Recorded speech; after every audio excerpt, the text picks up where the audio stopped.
Il y a plusieurs choses qui composent l'univers de ma démarche artistique. Premièrement, il y a la nature, le territoire, l'environnement qui me sert de canevas à mes mises en scène, un peu comme un terrain de jeu.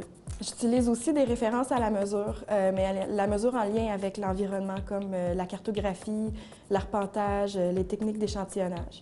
Je vais utiliser des objets que j'appelle des objets artefacts, sur lesquels le temps a laissé sa marque et que je vais mettre en relation, que je vais mettre en scène avec différents éléments de la nature. Finalement, il y a la dentelle, le textile, que j'utilise aussi dans mes mises en scène. Plus précisément, les dentelles, les rubans de dentelle de couleur blanche ou crème. Et ces dentelles-là vont entrer en contraste avec l'esthétique des objets artefacts que j'ai choisi de travailler avec, soit rouillés ou de bois gris.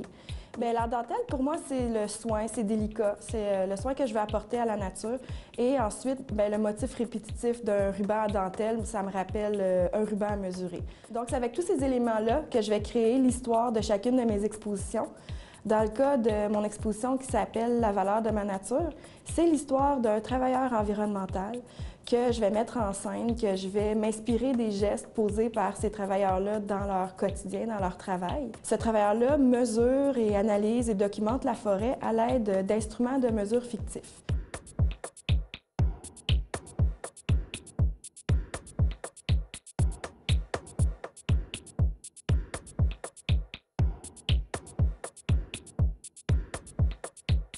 Ces instruments-là, c'est mes objets artefacts que j'ai travaillés, que j'ai transformés en objets de mesure à l'aide des rubans de dentelle et aussi de mesures poétiques.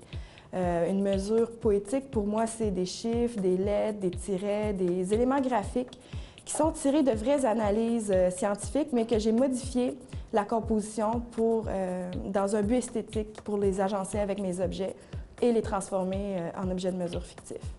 J'ai toujours été attirée par les objets qui sont vieillis, qui sont usés. C'est la trace du temps sur ces objets-là qui m'interpelle beaucoup. C'est des objets artefacts du passé, mais c'est pas non plus des antiquités. C'est des objets qui ont servi aux humains, une théière par exemple, une roulette que je vais transformer en objet de mesure ou que je vais raconter leur histoire. Les gestes que je vais avoir posés dans l'environnement, inspirés des travailleurs ou inspirés d'autres choses avec ces objets-là, je vais les avoir photographiés. Et donc, c'est important pour pouvoir présenter par la suite mes recherches et mon travail en galerie. Bien sûr, les objets artefacts vont accompagner ces photographies-là. Et dans le cas de mon exposition « La valeur de ma nature », il y a aussi une installation. C'est une table sur laquelle j'ai déposé des dentelles, des objets de mesure en devenir, des notes et des branches et toutes sortes d'affaires qui nous rappellent un peu l'espace de recherche d'un scientifique, mais aussi d'un artiste.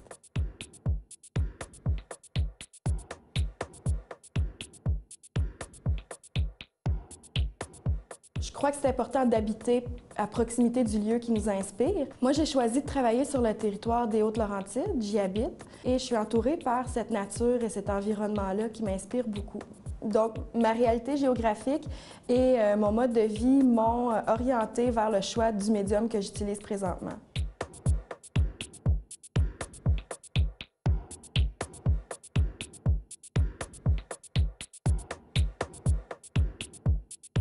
La phase de l'exploration dans le processus de création, c'est la phase que j'aime le plus.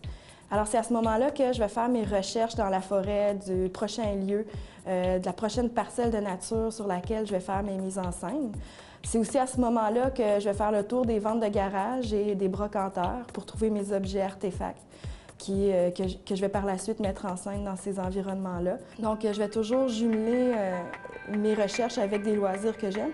Je trouve ça important que mon art et mon mode de vie soient en lien et donc fusionnels.